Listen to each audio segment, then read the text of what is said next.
Hi friends, good morning. நாம் இந்த வீடியோவில் பார்த்தீங்கன்னு சொன்னால் ஒன்றிய நிதிநிலை அறிக்கை 2025-26 இருக்கக்கூடிய ஒரு சில மிக முக்கியமான விஷயங்கள் என்ன பண்ண இருக்கிறோம் அப்படின்னு சொன்னால் டிஸ்கஸ் பண்ண இருக்கிறோம். அதாவது இந்த ஆண்டுக்கான ஒன்றிய நிதிநிலை அறிக்கை பார்த்தீங்கன்னு சொன்னால் ஒன்றிய நிதியமைச்சராக இருக்கக்கூடிய நிர்மலா சீதாராமன் அவர்களால் தாக்கல் செய்யப்பட்டிருக்குது. தொடர்ந்து 8வது முறையாக அவங்க என்ன பண்ணியிருக்கிறாங்கன்னு சொன்னால் பட்ஜெட் தாக்கல் பண்ணியிருக்கிறாங்க. பிரதமர் நரேந்திர மோடி அவர்களுடைய அமைச்சரவையில் ஒரு முழு நேர பெண் நிதி அமைச்சராக அவங்க பணியாற்றிக்கிட்டு இருக்கிறாங்க அப்படிங்கிறது குறிப்பிடும்படியான விஷயம். இந்தியாவினுடைய முதலாவது முழு நேர பெண் நிதியமைச்சர் அப்படிங்கக்கூடிய பெருமைக்குரியவங்க தான் யார் அப்படின்னு சொன்னால் நிர்மலா சீதாராமன். வாங்க நம்ம இந்த வீடியோவில் அந்த ஒன்றிய நிதிநிலை அறிக்கையில் பட்ஜெட்டில் இருக்கக்கூடிய முக்கியமான விஷயங்கள் என்ன, எந்தெந்த துறைக்கு எவ்வளோ தொகை ஒதுக்கப்பட்டிருக்கு அப்படிங்கிறத பார்க்கலாம். சரியா? ரைட். பிப்ரவரி 1ஆம் தேதி பார்த்தீங்கன்னு சொன்னால் ஒன்றிய நிதிநிலை அறிக்கை 2025-26 ஆண்டுக்கான அந்த பட்ஜெட் தாக்கல் செய்யப்பட்டது. ஒன்றிய நிதியமைச்சராக யார் இருக்கிறாங்க அப்படின்னு சொன்னால் நிர்மலா சீதாராமன் அவர்கள் தொடர்ந்து 8வது முறையாக என்ன பண்ணியிருக்கிறாங்கன்னு சொன்னால் பட்ஜெட் தாக்கல் பண்ணியிருக்கிறாங்க. இதற்கு முன்னால் பார்த்தீங்கன்னு சொன்னால் மொராஜி தேசாய் அவர்கள் 10 முறை பட்ஜெட் தாக்கல் பண்ணியிருக்கிறாரு. ஆனால் அவர் தொடர்ந்து பண்ணலை, வெவ்வேறு காலகட்டங்களில் பண்ணியிருப்பார். தொடர்ந்து 8 தடவை அப்படிங்கூடிய பெருமைக்குரிய நபராக யார் மாறிக்கிறாங்கன்னு சொன்னால் நிர்மலா சீதாராமன் அவர்கள் மாறி இருக்கிறாங்க. வழக்கம் போல் இந்த ஆண்டு பார்த்தீங்கன்னு சொன்னால் காகிதம் இல்லாத பட்ஜெட்டாக என்ன செய்யப்பட்டுன்னு சொன்னால் பட்ஜெட் தாக்கல் செய்யப்பட்டது. வழக்கமாக பார்த்தீங்க அப்படின்னு சொன்னால் சூட்கேஸில் வச்சு தான் அந்த பட்ஜெட் இதெல்லாம் கொண்டு வருவாங்க, டாக்குமெண்ட்ஸை. ஆனால் இவங்க நிதியமைச்சராக வந்த இப்போதைய ரீசெண்டான இயர்ஸில் பார்த்தீங்க அப்படின்னு சொன்னால் அதற்கு பதிலாக டேபு வச்சு அந்த டேபில் தான் என்ன பண்ணுறாங்கன்னு சொன்னால் அவங்க வாசிக்கிறாங்க. அந்த அடிப்படையில் பார்க்கும்போது ஒரு காகிதம் இல்லாத பட்ஜெட்டாக இந்த பட்ஜெட் இந்த ஆண்டும் தாக்கல் செய்யப்பட்டிருக்கு அப்படிங்கிறத பார்க்குறோம். இவங்க ஒவ்வொரு ஆண்டும் பார்த்தீங்க அப்படின்னு சொன்னால் ஒவ்வொரு மாநிலத்துக்கு முக்கியத்துவம் கொடுக்கக்கூடிய வகையில் அந்த மாநிலத்தினுடைய பாரம்பரிய உடைகளை அணிஞ்சிட்டு வருவாங்க. அந்த அடிப்படையில் இந்த ஆண்டு பட்ஜெட்டில் பீகாருக்கு நிறைய திட்டங்கள் அறிவிக்கப்பட்டிருக்குது. அந்த அடிப்படையில் பார்த்தீங்கன்னு சொன்னால் பீகாரை மையப்படுத்தி பீகாரில் உற்பத்தி செய்யப்படக்கூடிய பாரம்பரியமான கலாச்சாரமிக்க புடவையான மதுராணி ரக புடவைகளை என்ன பண்ணிட்டு வந்தாங்க சொன்னால் அவங்க அணிந்து வந்தார்கள் அப்படிங்கிறது குறிப்பிடும்படியான விஷயம். சரிங்களா? ரைட். பிரதமர் மோடி அவர்கள் தலைமையில் தாக்கல் செய்யப்படக்கூடிய அந்த அரசனுடைய 14வது பட்ஜெட் இது அப்படிங்கிறது குறிப்பிடும்படியான விஷயம். பட்ஜெட்டை பொறுத்த வரைக்கும் முக்கியமான அம்சங்களாக நம்ம பார்க்கக்கூடிய விஷயம் என்ன அப்படின்னு சொன்னால் பட்ஜெட்டுடைய மதிப்பு ஒட்டுமொத்தமாக பார்த்தீங்கன்னு சொன்னால் 50,65,345 கோடி. சரிங்களா? கடந்த ஆண்டு பட்ஜெட்டை விட சற்றேறக்குறைய 7.4% இந்த பட்ஜெட்டுக்கான தொகை அதிகம் அப்படிங்கிறது குறிப்பிடத்தக்க. சரிங்களா? அப்போ பட்ஜெட்டினுடைய மொத்த மதிப்பு எவ்வளோன்னு சொன்னால் 50,65,345 கோடி. இந்த ஆண்டு மொத்த வரி வருவாய் பார்த்தீங்கன்னு சொன்னால் சற்றேறக்குறைய 42.60 லட்சம் கோடி ரூபாய் வரைக்கும் வருவதை எதிர்பார்க்கப்படுகிறது. கடந்த ஆண்டை விட பார்த்தீங்க அப்படின்னு சொன்னால் இது 11% அதிகம் அப்படிங்கிறது குறிப்பிடும்படியான விஷயம். நடப்பு ஆண்டில் மொத்த செலவுகள் எவ்வளவாக இருக்கும் அப்படின்னு சொன்னால் 34.96 லட்சம் கோடியாக இருப்பதற்காக மதிப்பிடப்பட்டிருக்குது. செலவினங்கள் பார்த்தீங்கன்னு சொன்னால் 50.65 லட்சம் கோடியாக இருக்கும் எதிர்பார்க்கப்படுகிறது. வரவை விட செலவு தான் பார்த்தீங்கன்னு சொன்னால் அதிகமாக இருக்குது அப்படிங்கிறத நாம் இந்த இடத்துல பார்த்து தெரிஞ்சுக்கலாம். சரிங்களா? அடுத்து பார்த்தீங்கன்னு சொன்னால் இந்திய அரசாங்கத்தினுடைய நிதி உதவியோடு செயல்படுத்தக்கூடிய பல்வேறு திட்டங்கள் செயல்படுத்தப்பட்டு வருகிறது. இப்போ இந்த திட்டங்களுக்காக பார்த்தீங்க அப்படின்னு சொன்னால் இந்த பட்ஜெட்டில் சற்றேறக்குறைய 5.41 லட்சம் கோடி ரூபாய் என்ன செய்யப்பட்டிருக்கு அப்படின்னு சொன்னால் ஒதுக்கீடு செய்யப்பட்டிருக்கு அப்படிங்கிறத பார்க்கணும். சரிங்களா? அதாவது இந்திய அரசாங்கம் தன்னுடைய நிதி உதவியால் மாநிலங்களையும் சரி பல்வேறு பகுதிகளையும் சரி நிறைய திட்டங்களை செயல்படுத்திட்டு இருக்கிறாங்க. நம்ம கூட அடிக்கடி கரண்ட் அஃபேர்ஸில் படிக்கும்போது படிச்சிருப்போம். இந்த திட்டத்திற்கு இந்திய அரசாங்கம் மாநில அரசாங்கம் இவ்வளோ தொகை கொடுக்குதுன்னு சொன்னால் சென்ட்ரல் கவர்மெண்ட் இவ்வளோ தொகையை கொடுக்குறாங்க அப்படின்னு படிச்சிருப்போம் இல்லையா? அந்த மாதிரி இந்திய அரசாங்கத்தினுடைய ஒன்றிய அரசாங்கத்தினுடைய அந்த நிதியுதவியோடு நடைபெறக்கூடிய திட்டங்களுக்கு 5.41 லட்சம் ஒதுக்கீடு செய்யப்பட்டிருக்குது. அடுத்து மூலதன செலவினங்களுக்காக பார்த்தீங்கன்னு சொன்னால் சற்றேறக்குறைய 11.21 லட்சம் கோடி ரூபாய் என்ன செய்யப்பட்டிருக்கு அப்படின்னு சொல்லி இந்த பட்ஜெட்டில் ஒதுக்கீடு செய்யப்பட்டிருக்கு அப்படிங்கிறத பார்க்குறோம். அடுத்து பார்த்தீங்கன்னு சொன்னால் வட்டி வருவாய் மீதான வரி பிடித்தம் இதற்கு முன்னால் உச்சவரம் 50,000 இருந்துச்சு. இப்போ என்ன செய்யப்பட்டிருக்கு சொன்னால் 50,000லேருந்து 1 லட்சமாக உயர்த்தப்பட்டிருக்கு அப்படிங்கிறத பார்க்குறோம். மிக முக்கியமாக பார்த்தீங்க அப்படின்னு சொன்னால் 12 லட்சம் ரூபாய் வரைக்கும் வருமான வரி விலக்கு அளிக்கப்பட்டிருக்கு அப்படிங்கிறத பார்க்குறோம். நடுத்தர வர்க்க மக்களை பெரிதும் வரவேற்கக்கூடிய வகையில் இந்த பட்ஜெட்டில் இந்த அம்சம் ரொம்ப முக்கியமான அம்சமாக பார்க்கப்படுகிறது. அதாவது மாதத்துக்கு 1 லட்ச ரூபா வரைக்கும் சம்பாதிக்கக்கூடியவங்க ஆண்டினுடைய இறுதியில் பார்த்தீங்கன்னு சொன்னால் வரி செலுத்தணுங்கிற அவசியம் இல்லை. கழிவுகள் எல்லாமே சேர்த்து சற்றேறக்குறைய 12,75,000 வரைக்கும் நீங்கள் வருமானம் நீட்டினீங்க அப்படின்னு சொன்னால் உங்களுக்கு என்ன கிடையாது அப்படின்னு சொன்னால் நீங்கள் வரி செலுத்த வேண்டிய அவசியம் இல்லை அப்படிங்கிறத நாம் இந்த இடத்துல பார்க்குறோம். புதிய வரி விதிப்பு திருத்தத்தின் அடிப்படையில் பார்த்தீங்கன்னு சொன்னால் 12 லட்ச ரூபாய் வரைக்கும் ஆண்டு ஊதியம் ஈட்டக்கூடியவங்க என்ன செய்ய வேண்டாம்னு சொன்னால் வருமான வரி செலுத்த வேண்டாம். சரிங்களா? அடுத்து பார்த்தீங்கன்னு சொன்னால் மாநிலங்களுடைய இந்தியாவில் இருக்கக்கூடிய மாநிலங்கள் தன்னுடைய மாநிலங்களுடைய உள்கட்டமைப்பு வசதிகளை மேம்படுத்துவதற்காக என்ன பண்ணலாம் அப்படின்னு சொன்னால் இந்திய அரசாங்கத்திலிருந்து சற்றேறக்குறைய 50 ஆண்டுகளுக்கு வட்டி இல்லாத வகையில் கடன் பெற்றுக்கொள்ளலாம். அதற்கான கடன் தொகையாக சற்றேறக்குறைய 1.5 லட்சம் கோடி ரூபாய் ஒதுக்கீடு செய்யப்பட்டிருக்கு அப்படிங்கிறத நாம் இந்த இடத்துல பார்க்குறோம். இந்த மாநிலங்கள் பெறக்கூடிய அந்த தொகைக்கு 50 ஆண்டுகளுக்கு என்ன கிடையாது அப்படின்னு சொன்னால் வட்டி கிடையாது. 50 ஆண்டுகளுக்கு மேலே போச்சுன்னா வட்டி கட்டியாகும். சரிங்களா? அடுத்து பார்த்தீங்கன்னு சொன்னால் சொத்துக்களை பணமாக்கும் திட்டம். சரிங்களா? அதாவது இந்தியாவில் வந்து பயன்பாட்டில் இல்லாத பல்வேறு நிலங்கள் இருக்கலாம், இடங்கள் இருக்கலாம். அதை சேல் பண்ணுறதன் மூலமாக அதிலிருந்து கிடைக்கக்கூடிய நிதி. சரிங்களா? இது கடந்த ஒரு சில ஆண்டுகளுக்கு முன்னாலே இந்த திட்டம் தொடங்கப்பட்டது. அந்த திட்டத்தின் அடிப்படையில் இந்த ஆண்டு பார்த்தீங்கன்னு சொன்னால் சற்றேறக்குறைய, இந்த ஆண்டுன்னு இல்லை, எதிர்வரக்கூடிய 5 ஆண்டுகளுக்கு சற்றேறக்குறைய 10 லட்சம் கோடி ரூபாய் நிதி திரட்டுவதற்கு என்ன பண்ணப்பட்டிருக்கு அப்படின்னு இந்த பட்ஜெட்டில் பிளான் செய்யப்பட்டிருக்கிறது அப்படிங்கிறத நாம் இந்த இடத்துல பார்க்கணும். சரிங்களா? அப்போ சொத்துக்களை பணமாக்கும் திட்டம் 2025 30 வரைக்கும் செயல்படுத்த இருக்கிறாங்க. அதன் மூலமாக 10 லட்சம் கோடி ரூபாய் நிதி திரட்ட இருக்கிறாங்க. சரிங்களா?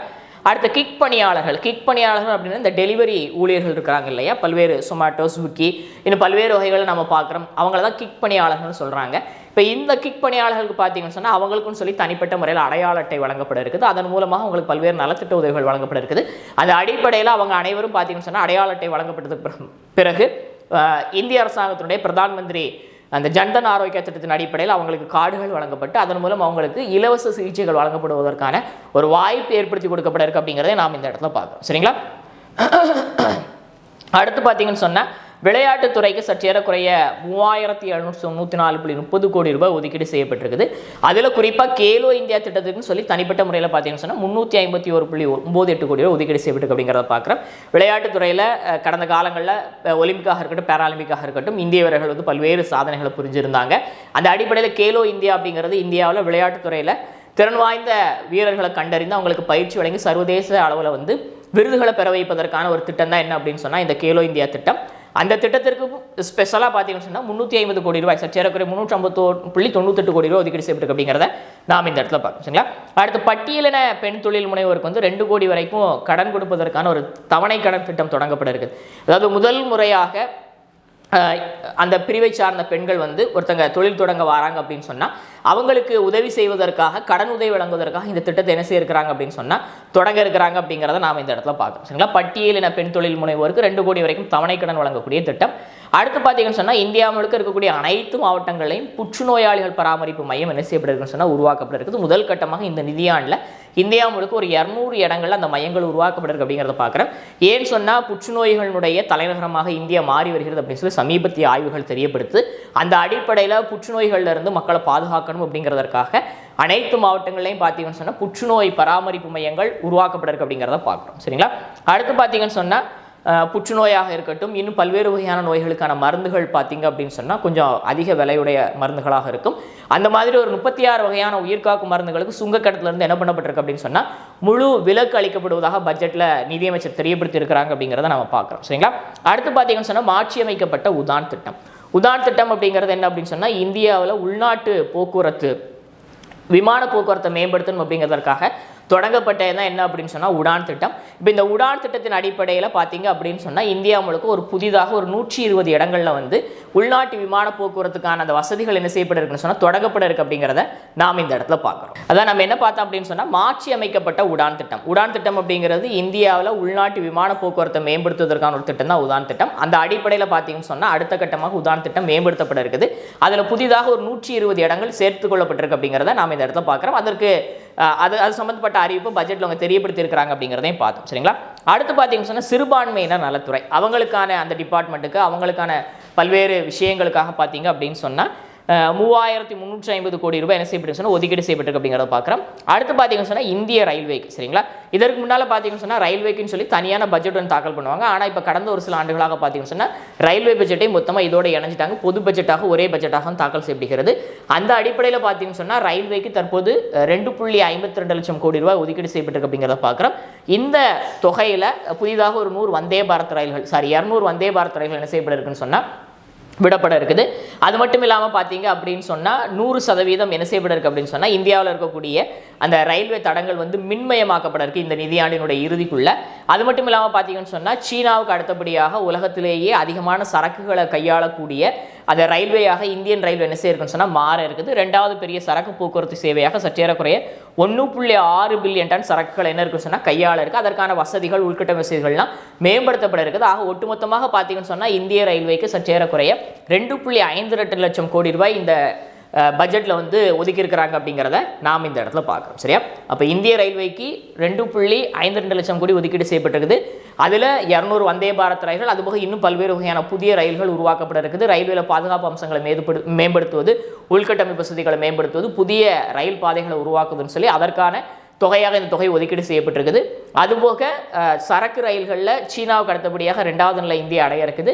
இந்தியா முழுக்க இருக்கக்கூடிய அனைத்து ரயில் பாதைகளும் பார்த்தீங்கன்னா மின்மயமாக்கப்பட இருக்கு அப்படிங்கிறதை நாம் இந்த இடத்துல பார்த்தோம். சரிங்களா?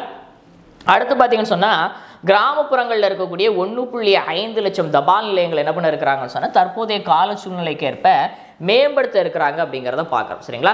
தபால் நிலையங்கள் அப்படிங்கிறது தற்பொழுது தபால் போக்குவரத்து இல்லை, இருந்தாலும் பார்த்தீங்கன்னு சொன்னால் இதர அதாவது தபால் நிலையங்களே பார்த்தீங்கன்னு சொன்னால் பேங்க் அக்கௌண்ட் ஓப்பன் பண்ணி நம்ம என்ன பண்ணலாம்னு சொன்னால் அங்கே தனி பேங்கிங் சிஸ்டம் இருக்குது. அது போக பார்சல் சர்வீஸ் பண்ணுறாங்க. ஆதாருக்கான சேவைகளும் தபால் நிலையங்களில் வழங்கப்படுகிறது. அந்த அடிப்படையில் தபால் நிலையங்களை மேம்படுத்த இருக்கிறாங்க. இந்தியா முழுக்க சற்றேறக்குறைய 1.5 லட்சம் கிராமங்களில் இருக்கக்கூடிய தபால் நிலையங்கள் மேம்படுத்தப்பட இருக்குது. அடுத்து பார்த்தீங்கன்னு சொன்னால் அஸ்ஸாமில் 12.7 லட்சம் டன் உற்பத்தி திறன் கொண்ட யூரியா ஆலை ஒன்று என்ன செய்யப்படுதுன்னு சொன்னால் அமைக்கப்பட இருக்குது. அதற்கும் பட்ஜெட்டில் வந்து அறிவிப்பு வெளியாக இருக்குது அப்படிங்கிறத பார்க்குறோம். அடுத்து கல்வித்துறை ரொம்ப மிக முக்கியமான ஒரு இடம். எஜுகேஷன் தான் ஒரு நாட்டினுடைய தூண்னு சொல்லுவாங்க. அது சரியாக இருந்துச்சுன்னு சொன்னால் எதிர்வரக்கூடிய தலைமுறை வந்து சிறந்த தலைமுறையாக மாறும். அந்த அடிப்படையில் கல்வித்துறைக்கு பார்த்தீங்கன்னு சொன்னால் சற்றே இருக்கிற 1.28 கோடி வந்து என்ன செய்யப்பட்டுன்னு சொன்னால் ஒதுக்கீடு செய்யப்பட்டிருக்கிறது அப்படிங்கிறத பார்க்குறது. 1.28 லட்சம் கோடியாக இருக்கும். அந்த லட்சம் இங்கே மிஸ் ஆயிருக்கும்னு நினைக்கிறேன். சரிங்களா? லட்சம் கோடி ஒதுக்கீடு செய்யப்பட்டிருக்குது. ஒட்டுமொத்தமாக உயர்கல்விக்கு பார்த்தீங்கன்னு சொன்னால் 50,067 கோடியும், பள்ளிக்கல்விக்கு பார்த்தீங்கன்னா 78,572 கோடியும் ஒதுக்கீடு செய்யப்பட்டிருக்கு அப்படிங்கிறத பார்க்குறோம் கல்வி சார்ந்த விஷயங்களுக்காக. சரிங்களா? அடுத்து பார்த்தீங்கன்னு சொன்னால் செயற்கை நுண்ணறிவு திட்டம், அதாவது ஏஏ தான் வரக்கூடிய காலகட்டங்களும் மிக முக்கியமான இடத்துல இருக்கிறது. அந்த அடிப்படையில் இந்தியாவில் ஏஏ டிபார்ட்மெண்ட்டை மேம்படுத்தணும் அப்படிங்கிறதுக்காக சற்றேறக்குறைய பார்த்தீங்கன்னா இந்த பட்ஜெட்டில் 2000 கோடி ரூபாய் ஒதுக்கீடு இருக்கிறாங்க அப்படிங்கிறத நாம் இந்த இடத்துல பார்க்குறோம். அடுத்து பார்த்தீங்கன்னு சொன்னால் மத்திய நகர்ப்புற வீட்டு வசதி அமைச்சகத்துக்கு பார்த்தீங்கன்னு சொன்னால் 96,777 கோடி ரூபாய் நிதி ஒதுக்கீடு செய்யப்பட்டிருக்குது. அதில் குறிப்பாக பார்த்தீங்கன்னு சொன்னால் நகர்ப்புறங்களை மேம்படுத்துவதற்காக புதிதாக நகர்ப்புற சவால் நிதி அப்படிங்கிற பேரில் ஒரு நிதியம் ஒன்று உருவாக்கப்பட்டிருக்கு. அதற்காக சற்றேறக்குறைய 1 லட்சம் கோடி ரூபாய் ஒதுக்கீடு செய்யப்பட்டிருக்கு அப்படிங்கிறதையும் நாம் இந்த இடத்துல பார்க்குறோம். சரியா? இப்போ நாம் என்ன பார்த்தோம்னா மத்திய நகர்ப்புற வீட்டு வசதித்துறைக்கு அமைச்சகத்துக்கு எவ்வளோ ஒதுக்கியிருக்கிறாங்க அப்படின்னா 96,777 கோடி ரூபாய் நிதி ஒதுக்கீடு செஞ்சுருக்கிறாங்க. குறிப்பாக பார்த்தீங்கன்னு சொன்னால் நகர்ப்புறங்களை மேம்படுத்துவதற்காக நகர்ப்புறங்களில் இருக்கக்கூடிய சாலைகள், பாலங்கள், இதர விஷயங்களை மேம்படுத்துவதற்காக புதிதாக பார்த்தீங்கன்னா நகர்ப்புற சவால் நிதி அப்படிங்கிற பேரில் ஒரு தனி நிதியம் ஒன்று உருவாக்கப்பட இருக்கு. அதற்கு 1 லட்சம் கோடி ரூபாய் ஒதுக்கீடு செய்யப்பட்டிருக்கு அப்படிங்கிறதை நாம் இந்த இடத்துல பார்த்தோம். சரிங்களா? அடுத்து பார்த்தீங்கன்னா ஸ்டார்ட் அப் நிறுவனங்களுக்கு நிதி உதவி செய்வதற்காக நிதிக்கு நிதி அப்படிங்கிற பேரில் 10,000 கோடி ரூபாய் மதிப்பீட்டில் ஒரு புதிய திட்டம் ஒன்று தொடங்கப்பட இருப்பதாக பட்ஜெட்டில் தெரியப்படுத்துது. 2014 ஸ்டார்ட் அப் இந்தியா திட்டம் தொடங்கப்பட்டு செயல்படுத்தப்பட்டு வருகிறது. அதன் அடிப்படையில் இந்தியாவில் நாள்தோறும் ஸ்டார்ட் அப் நிறுவனங்கள் எண்ணிக்கை அதிகரிச்சுக்கிட்டு வருது. ஸ்டார்ட் அப் நிறுவனங்கள் சந்திக்கக்கூடிய பல்வேறு நிதி சார்ந்த பிரச்சனைகளிலிருந்து அவங்களுக்கு பாதுகாப்பு வழங்கணும் அப்படிங்கிறதுக்காகவும் நிதியை மேம்படுத்தணும், நிதி உதவி கிடைக்கப்பெறுவதை வலுப்படுத்தணும் அப்படிங்கிறதுக்காகவும் நிதிக்கு நிதி திட்டம் 10,000 கோடி ரூபாயில் என்ன செய்யப்பட்டிருக்குன்னு சொன்னால் தொடங்கப்பட இருக்கு அப்படிங்கிறத பார்த்தோம். சரிங்களா? அடுத்த அரசு பள்ளிக்கூடங்களில் பார்த்தீங்கன்னு சொன்னால் அடல்ட் டிங்கரிங் லேப்ஸ் இருக்கும். அதாவது மாணாக்கர்கள் மத்தியில் இளம் வயதிலேயே அறிவியல் சார்ந்த ஒரு தேடல் ஏற்படுத்தணும் அப்படிங்கிறதற்காக அதற்கான சற்றேறக்குறைய 50,000 அடல் ஆய்வகங்கள் என்னப்பட இருக்குன்னு சொன்னால் அமைக்கப்பட இருக்கு அப்படிங்கிறத பார்க்குறோம். அடுத்து பார்த்தீங்கன்னு சொன்னால் 500 கோடி ரூபாய் மதிப்பீட்டில் எஜுகேஷன் டிபார்ட்மெண்ட்டில் செயற்கை நுண்ணறிவு ஆற்றல் சார் மையம் என்ன செய்யப்படுதுன்னு சொன்னால் அமைக்கப்பட இருக்கு அப்படிங்கிறத பார்க்குறோம். சரிங்களா? அடுத்து முக்கியமாக பார்த்தீங்கன்னு சொன்னால் ஹெல்த் டிபார்ட்மெண்ட்டுக்கு சற்றேறக்குறைய 99,858 கோடி ரூபாய் என்ன செய்யப்படுதுன்னு சொன்னால் ஒதுக்கீடு செய்யப்பட்டிருக்கு அப்படிங்கிறத பார்க்குறோம். பல்வேறு வகையான சுகாதாரம் சார்ந்த விஷயங்கள். சரிங்களா? உள்கட்டமைப்பு வசதியை மேம்படுத்துவது, மருத்துவமனைகளை புதிதாக உருவாக்குவது, அதுபோக மருத்துவம் சார் இடங்களை அதிகரிப்பது போன்ற பல்வேறு விஷயங்களுக்காக என்ன செய்யப்பட்டிருக்குன்னா 99,858 கோடி ரூபாய் ஒதுக்கீடு செய்யப்பட்டிருக்குது. அடுத்த அறிவியல் தொழில்நுட்பத்துறைக்கு பார்த்தீங்கன்னு சொன்னால் சற்றேறக்குறைய 20,000 கோடி ரூபாய் ஒதுக்கீடு செய்யப்பட்டிருக்கு அப்படிங்கிறதுக்காக புதிய கண்டுபிடிப்புகளை மேம்படுத்துவதற்காக ஆராய்ச்சி மற்றும் மேம்பாட்டு நிதி உருவாக்கப்படும் அப்படிங்கிற தகவலும் வெளியாக இருக்குது. அதுக்கு 1 லட்சம் கோடி ரூபாய் என்ன செய்யப்பட்டுன்னு சொன்னால் ஒதுக்கீடு செய்யப்பட்டிருக்கு அப்படிங்கிறத பார்க்கணும். சரிங்களா? அடுத்து பெண்கள் மற்றும் குழந்தைகள் நல அமைச்சகத்துக்கு பார்த்தீங்கன்னு சொன்னால் 26,889 கோடி ரூபாய் ஒதுக்கீடு செஞ்சிருக்கிறாங்க. பெண்களுக்காக இந்திய அரசாங்கம் பார்த்தீங்கன்னு சொன்னால் பல்வேறு வகையான திட்டங்களை செயல்படுத்திக்கிட்டு இருக்கிறாங்க. அதற்கான நிதி ஒதுக்கீடாக இவ்வளோ தொகை ஒதுக்கீடு செய்யப்பட்டிருக்கு அப்படிங்கிறத பார்க்கணும். சரிங்களா? அடுத்து ஜல்ஜீவன் திட்டம் அப்படிங்கிற நமக்கு தெரியும். ஜல்ஜீவன் திட்டம் அப்படிங்கிறது இந்தியாவில் 2024 அனைத்து கிராமங்களுக்கும் குழாய் மூலமாக குடிநீர் வழங்கக்கூடிய திட்டம் தான். என்னன்னு சொன்னால் வீடுகளுக்கும் ஜல்ஜீவன். இப்போ இந்த திட்டத்தை 2028 வரைக்கும் என்ன பண்ணியிருக்காங்க, நீட்டிப்பு செஞ்சிருக்காங்க. இதற்காக சற்றேறக்குறைய 67,000 கோடி ரூபாய் என்ன செய்யப்பட்டுன்னு சொன்னால் ஒதுக்கீடு செய்யப்பட்டிருக்கு அப்படிங்கிறத பார்க்கலாம். இந்தியாவில் 10க்கும் மேற்பட்ட மாநிலங்கள், யூனியன் பிரதேசங்கள் பார்த்தீங்கன்னு சொன்னால் முழுமையாக இந்த திட்டத்தை செயல்படுத்தி இருக்கிறாங்க அப்படிங்கிறதும் குறிப்பிடத்தக்க. சரிங்களா? அடுத்து வடகிழக்கு மாநிலங்கள் எப்பவுமே பார்த்தீங்கன்னு சொன்னால் பின்தங்கிய நிலையில் இருப்பதாக சொல்லப்படும். அந்த மாநிலங்களுடைய பிராந்தியத்தை மேம்படுத்தணும் அப்படிங்கிறதற்காக சற்றேறக்குறைய 5,915 கோடி ரூபாய் ஒதுக்கீடு செய்யப்பட்டிருக்கு அப்படிங்கிற பார்க்குறோம். அடுத்து ஆயுஷ் அமைச்சகத்துக்கு பார்த்தீங்கன்னு சொன்னால் 992 கோடி ஒதுக்கீடு செய்யப்பட்டிருக்கிறது. அடுத்து வெளியுறவுத்துறை அமைச்சகத்துக்கு 20,516 கோடி. இந்த ஃபண்டிலிருந்து நம்மளுடைய அண்டை நாடுகளுக்கு பார்த்தீங்கன்னு சொன்னால் பல கோடிக்கணக்கான ரூபாய்கள் வந்து உதவிகள் வழங்கப்பட இருக்கு அப்படிங்கிறது குறிப்பிட முடியாது. இலங்கை, பூடான், மாலத்தீவு போன்ற நாடுகளுக்கு என்ன பண்ண இருக்கிறோம் அப்படின்னு சொன்னால் பல கோடிக்கணக்கான ரூபாயை நம்ம நிதி உதவியாக வழங்க இருக்கிறோம். சரிங்களா? அடுத்து ரொம்ப முக்கியம் பார்த்தீங்கன்னு சொன்னால் பாதுகாப்புத்துறை. என்ன, எப்போவுமே ஒரு அச்சுறுத்தல் நிலையில தான் நம்ம இருந்துகிட்டு இருக்கிறோம். அதாவது சீனா எப்போனாலும் எல்லைப்புறங்களில் அப்பப்போ வம்பு இழுத்துக்கிட்டு இருக்கிறாங்க. அந்த அடிப்படையில் பார்க்கும்போது பாதுகாப்புத்துறை வலுப்படுத்துவது ரொம்ப முக்கியம். அந்த அடிப்படையில் பாதுகாப்புத்துறைக்கு பார்த்தீங்கன்னு சொன்னால் எல்லா டிபார்ட்மெண்ட்டையும் விட ரொம்ப அதிகமாகவே சற்றேறக்குறைய 6.81 லட்சம் கோடி ரூபாய் என்ன செஞ்சுருக்காங்க சொன்னால் ஒதுக்கீடு செஞ்சுருக்கிறாங்க. மொத்த ஜிடிபியில் இந்த ஒதுக்கீடு அப்படிங்கிறது சற்றேறக்குறைய 1.91% அப்படிங்கிறது குறிப்பிடத்தக்க. சரிங்களா? அடுத்த பார்க்கக்கூடிய தகவல் உள்துறை அமைச்சகம். உள்துறை அமைச்சகத்துக்கு பார்த்தீங்கன்னு சொன்னால் 2.33 லட்சம் கோடி ரூபாய் ஒதுக்கீடு செய்யப்படுது. இந்த உள்துறை அமைச்சகத்துக்கு கீழே தான் பார்த்தீங்கன்னு சொன்னால் பல்வேறு வகையான துணை ராணுவ பிரிவுகள்லாம் வருவாங்க. சிபிஐ வரும், இன்னும் நிறைய விஷயங்கள் இருக்குது, ரா போன்ற உளவு பிரிவுகள் எல்லாத்துக்கும் சேர்த்து ஒட்டுமொத்தமாக பார்த்தீங்க அப்படின்னு சொன்னால் 2.33 லட்சம் கோடி ரூபாய் ஒதுக்கீடு செய்யப்பட்டிருக்கு அப்படிங்கிறத பார்க்குறோம். வேளாண் துறைக்கு 1.71 லட்சம் கோடி ஒதுக்கீடு செய்யப்பட்டிருக்குது. வேளாண் துறையில் ஒரு சில முக்கியமான திட்டங்களையும் அவங்க அறிவிப்பு செஞ்சுருக்கிறாங்க நிதியமைச்சர். அந்த அடிப்படையில் பார்த்தீங்கன்னு சொன்னால் இந்தியாவில் பின்தங்கிய நிலையில் இருக்கக்கூடிய கிராமப்புறங்கள் தேர்ந்தெடுக்கப்பட்டு பிரதமருடைய தன் தானிய வேளாண் திட்டம் என்ன செய்யப்படும் சொன்னால் அங்கே செயல்படுத்தப்பட இருக்கு அப்படிங்கிறத பார்க்குறோம். அதே போல் பருப்பு உற்பத்தியில் ஒரு தன்னிறைவை அடையணும் அப்படிங்கிறதற்காக 6 ஆண்டுகளுக்கு ஒரு புதிய சிறப்பு திட்டம் ஒன்று நடைமுறைக்கு வர இருக்குது அப்படிங்கிறத நாம் இந்த இடத்துல பார்க்குறோம். அடுத்து பீகாரில் பார்த்தீங்கன்னு சொன்னால் மக்னா அப்படிங்கிறது என்னென்னு சொன்னால் இந்த தாமரை இதில் இருக்கக்கூடிய விதைகள் தான் மக்னான்பாங்க. ஊட்டச்சத்து மிக்க ஒரு உணவுப் பொருள். அந்த உணவுப் பொருட்கள் பீகாரில் அதிகமாக உற்பத்தி செய்யப்படுகிறது. அதனால் அங்கே வந்து ஒரு தேசிய வாரிய மக்னாவுக்காக அமைக்கப்பட இருக்கு அப்படிங்கிற தகவலும் வெளியாக இருக்குது அப்படிங்கிறத பார்க்குறோம். பீகாரை பொறுத்த வரைக்கும் பீகாரில் இருக்கக்கூடிய ஐஐடி விரிவுபடுத்தப்பட இருக்குது. இன்னும் உள்கட்டமைப்பு வசதிகள் மேம்படுத்தப்பட இருக்குது. பீகாரில் விமான நிலையங்களும் என்ன செய்யப்படும் சொன்னால் மேம்படுத்தப்பட இருக்கு அப்படிங்கிறது குறிப்பிடத்தக்கது. சரிங்களா? அடுத்து பார்த்தீங்கன்னு சொன்னால் கிசான் அட்டை மூலமாக விவசாயிகளுக்கு வழங்கப்படக்கூடிய அந்த குறுகிய கால கடன் வரம்பு இருக்கு இல்லையா, அது 3 லட்சத்திலிருந்து என்ன செய்யப்பட்டிருக்குன்னு சொன்னால் 5 லட்சமாக இந்த பட்ஜெட்டில் உயர்த்தப்பட்டிருக்கிறது அப்படிங்கிறதையும் நாம் இந்த இடத்துல பார்க்கணும். சரியா? இப்போ நம்ம பட்ஜெட்டில் இருக்கக்கூடிய மிக முக்கியமான அம்சங்கள் என்னென்ன அப்படிங்கிற விஷயங்களை பார்த்தோம். ஒவ்வொரு துறைக்கும் எவ்வளவு கோடி ஒதுக்கீடு செய்யப்பட்டிருக்கு அப்படிங்கிறத பார்த்தோம். திரும்ப ஒரு நம்ம ரீகேப்பாக மேலேருந்து அப்படியே பார்த்துடலாம். சரிங்களா? பாருங்க, இந்திய அரசாங்கத்தினுடைய 2025 மற்றும் 26ஆம் ஆண்டுக்கான நிதிநிலை அறிக்கை வந்து ஒன்றிய நிதியமைச்சராக இருக்கக்கூடிய நிர்மலா சீதாராமன் அவர்களால் தாக்கல் செய்யப்பட்டிருக்குது. தொடர்ந்து 8வது முறையாக பட்ஜெட் தாக்கல் செய்து ஒரு அற்புதமான சாதனை நிர்மலா சீதாராமன் நிகழ்த்தி இருக்கிறாங்க. அவங்க இந்த ஆண்டு பீகார் மாநிலத்தை பிரதிபலிக்கக்கூடிய வகையில் மதுராணி ரக புடவை அணிந்திருந்தாங்க அப்படிங்கிறது குறிப்பிட முடியாது. பட்ஜெட் தாக்கல் அன்னைக்கு மொராஜி தேசாய் வந்து இதற்கு முன்னால் 10 தடவை பட்ஜெட் தாக்கல் பண்ணியிருக்கிறார். ஆனால் அவர் வெவ்வேறு காலகட்டங்களில் பண்ணியிருக்கிறார், தொடர்ச்சியாக பண்ணலை.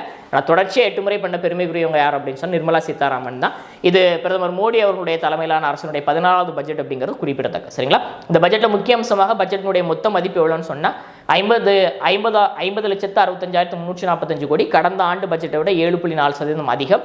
மொத்த வரி வருவாய் பார்த்தீங்கன்னா 42.60 லட்சம் கோடியாக இருக்கும் எதிர்பார்க்கப்படுகிறது. கடந்த ஆண்டை விட 11% அதிகரிக்கும் சொல்லப்படுகிறது. மொத்த வரவுகள் பார்த்தீங்கன்னு சொன்னால் 34.96 லட்சம் கோடி. ஆனால் செலவு தான் அதிகமாக இருக்குது. செலவினங்கள் பார்த்தீங்கன்னு சொன்னால் 50.65 லட்சம் கோடியாக இருக்குது அப்படிங்கிறத நாம் இந்த இடத்துல பார்த்தோம். சரிங்களா? அடுத்து பார்த்தீங்கன்னு சொன்னால் இந்திய அரசாங்கத்தினுடைய நிதியுதவியோடு மேற்கொள்ளக்கூடிய பல்வேறு திட்டங்கள் நடைமுறையில் இருக்குது. அந்த திட்டங்களுக்காக சற்றேறக்குறைய 5.41 லட்சம் கோடி ரூபாய் என்ன செய்யப்பட்டு சொன்னால் ஒதுக்கீடு செய்யப்பட்டிருக்குது. அடுத்து மூலதன செலவினங்களுக்காக பார்த்தீங்கன்னு சொன்னால் 11.21 லட்சம் கோடி ஒதுக்கீடு செய்யப்பட்டிருக்கு அப்படிங்கிறதை பார்த்தோம்.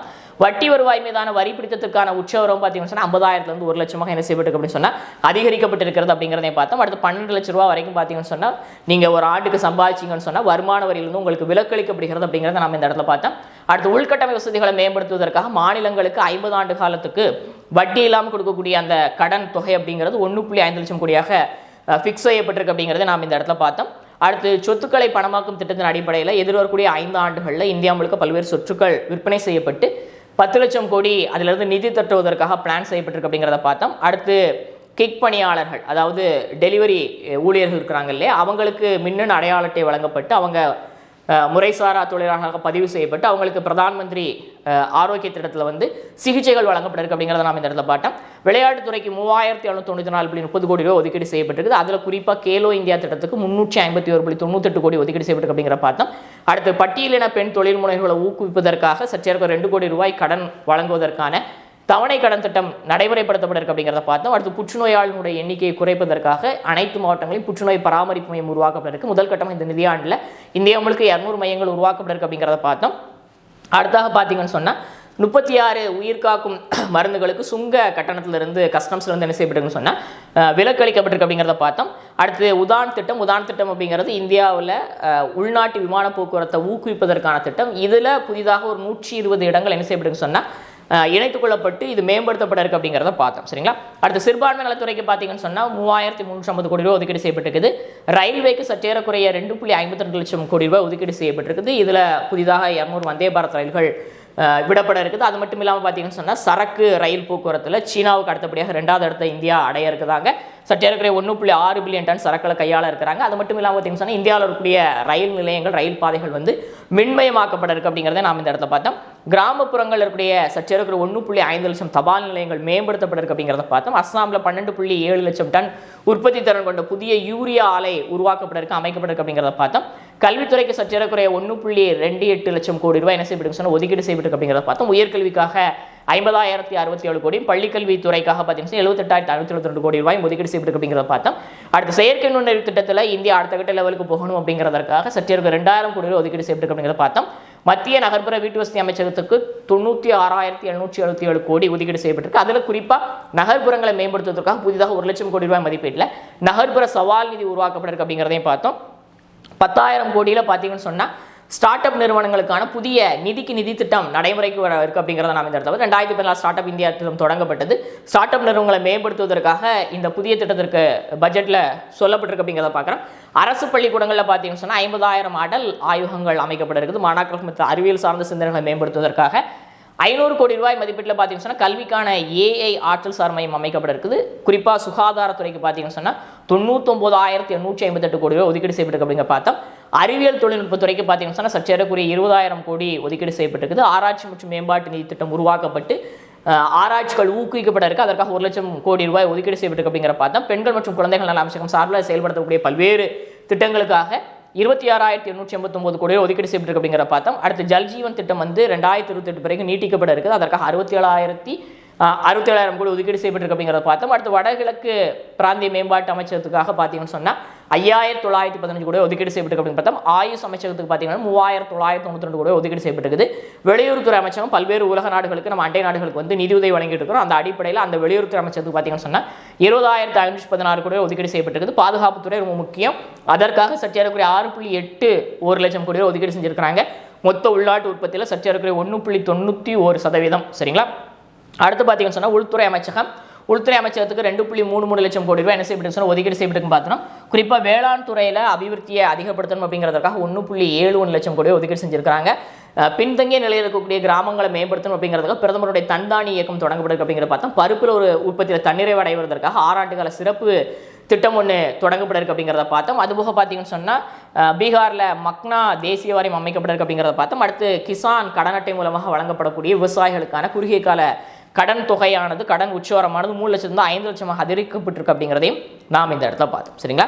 ரைட். அப்போ நாம் இந்த வீடியோவில் பார்த்தீங்கன்னு சொன்னால் பட்ஜெட்டில் இருக்கக்கூடிய ஒரு சில முக்கியமான அம்சங்களை பார்த்தோம். விரிவான தகவல்கள் நம்முடைய மாதாந்திர நடப்பு நிகழ்வுகள் உங்களுக்கு வழங்கப்படும். இந்த வீடியோ உங்களுக்கு பிடிச்சுன்னு சொன்னால் லைக் பண்ணுங்கள், ஷேர் பண்ணுங்கள், சப்ஸ்கிரைப் பண்ணுங்கள். தேங்க்யூ.